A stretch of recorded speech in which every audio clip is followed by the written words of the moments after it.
नमस्कार, स्वागत है आपका सागर श्री कोचिंग क्लासेस में। आज हम पढ़ेंगे एमपी बोर्ड कक्षा 9वीं का विज्ञान, जिसका अध्याय 10 जिसका नाम है कार्य और ऊर्जा। सबसे पहले हम कार्य के बारे में पढ़ेंगे। कार्य क्या है? जब किसी वस्तु पर बल लगाया जाता है तो वस्तु बल की दिशा में विस्थापित होती है, तब उसे कार्य कहा जाता है। यानी कोई वस्तु रखिए, हम उस पर बल लगाएंगे, जिस साइड के लिए उस पर बल लगाएंगे उस साइड में वो पहुंच जाएगी। ठीक है, जो वस्तु वहाँ पे पहुंचेगी और जिसमें जो लगाया गया है उसे क्या कहते हैं, जो हुआ उसे क्या कहते हैं, कार्य कहा जाता है। ठीक है, कार्य होने की शर्त क्या है, कैसे पता चलेगा कार्य हुआ है? क्या है, बल लगाया जाना चाहिए, यानी कि उस पर फोर्स लगाया जाना चाहिए। वस्तु का विस्थापन होना चाहिए, यानी कि वस्तु एक जगह है तो उसे अगले क्षण कार्य होने के बाद दूसरी जगह पर होना चाहिए, उसी जगह पर नहीं होना चाहिए। ठीक है, उसमें कुछ परिवर्तन होना चाहिए, उसके स्थान में परिवर्तन होना चाहिए। बल और विस्थापन के बीच के कोण 0 से 80 डिग्री के बीच होना चाहिए। कार्य होने की शर्तें कौन कौन सी है? पहले उसमें बल लगाया जाना चाहिए, उसका स्थान परिवर्तन होना चाहिए और उसके बीच कोण 0 से 80 डिग्री के बीच में होना चाहिए। जब परिभाषा देख लेते हैं, यानी कि किसको किसके द्वारा दर्शाया जाता है। क्या है? वर्क, कार्य बराबर फोर्स, यानी कि उसमें लगाया गया बल बटे समय, कितना बल लगाया कितने समय में लगाया। यहाँ पर फोर्स का हो जाएगा, फोर्स यानी बल, डी यानी डी से हो जाएगा विस्थापन, 0 इसका हो जाएगा बल और विस्थापन। ठीक है, ये कोण बनता है, ये डिग्री से क्या हो जाएगा, ये बल और विस्थापन।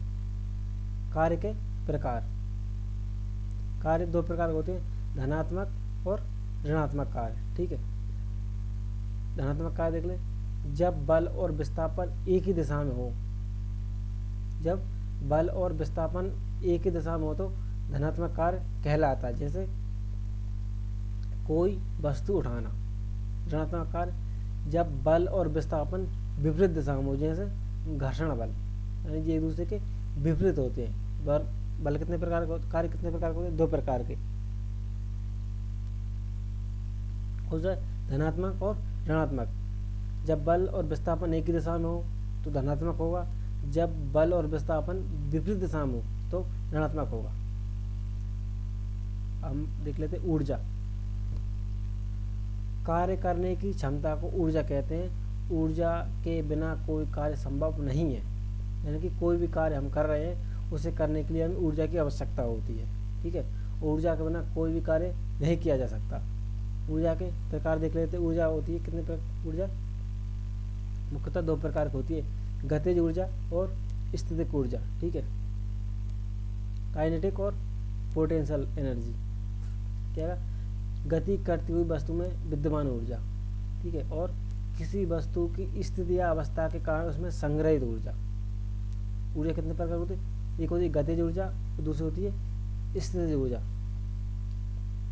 गति करती हुई वस्तु में विद्यमान ऊर्जा और किसी वस्तु की स्थिति अवस्था का उसमें संग्रहित ऊर्जा, उसे स्थितिक ऊर्जा कहलाती है। ठीक है, कार्य ऊर्जा प्रमेय,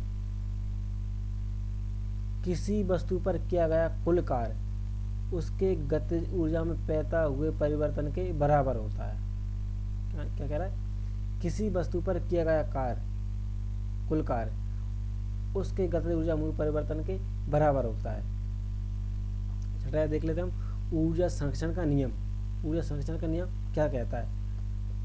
ये कहता है ऊर्जा ना तो उत्पन्न की जा सकती है ना ही नष्ट की जा सकती है, यह केवल एक रूप से दूसरे रूप में बदली जा सकती है।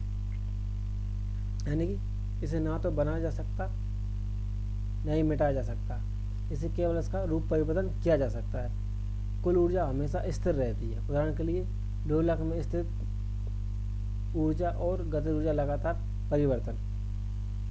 जल विद्युत संयंत्र। शक्ति, शक्ति के बारे में पढ़ लेते हैं। शक्ति, कार्य करने की दर को शक्ति कहते हैं। ठीक है, क्या है? कार्य करने की दर को शक्ति कहते हैं। शक्ति के क्या है? वॉट, और 1 वाट में कितने? 1 वाट बराबर 1 जूल प्रति सेकंड। कार्य करने की दर को शक्ति कहते हैं। शक्ति की इकाई होती है वॉट और 1 वाट में 1 जूल प्रति सेकंड। वाणिज्य इकाई, बिजली की खपत। वाणिज्य इकाई क्या? बिजली की खपत किलोवाट घंटा में नापी जाती है, यानी कि किलोवाट प्रति घंटा में नापी जाती है। 1 किलोवाट बराबर 1 यूनिट बिजली बराबर 1000 वाट गुणे 3600 सेकंड। निष्कर्ष, कार्य तभी होता है जब बल और विस्थापन दोनों हो। क्या है? कार्य तभी होता है जब बल भी हो और उसमें विस्थापन भी हो। ऊर्जा कार्य करने की क्षमता होती है। ऊर्जा दो प्रकार की होती है, गतिज और स्थितिज ऊर्जा। कार्य ऊर्जा प्रमेय, ऊर्जा संरक्षण का नियम भौतिक के आधारभूत सिद्धांत है। शक्ति और वाणिज्यिक इकाई रोजमर्रा की जिंदगी में उपयोगी है।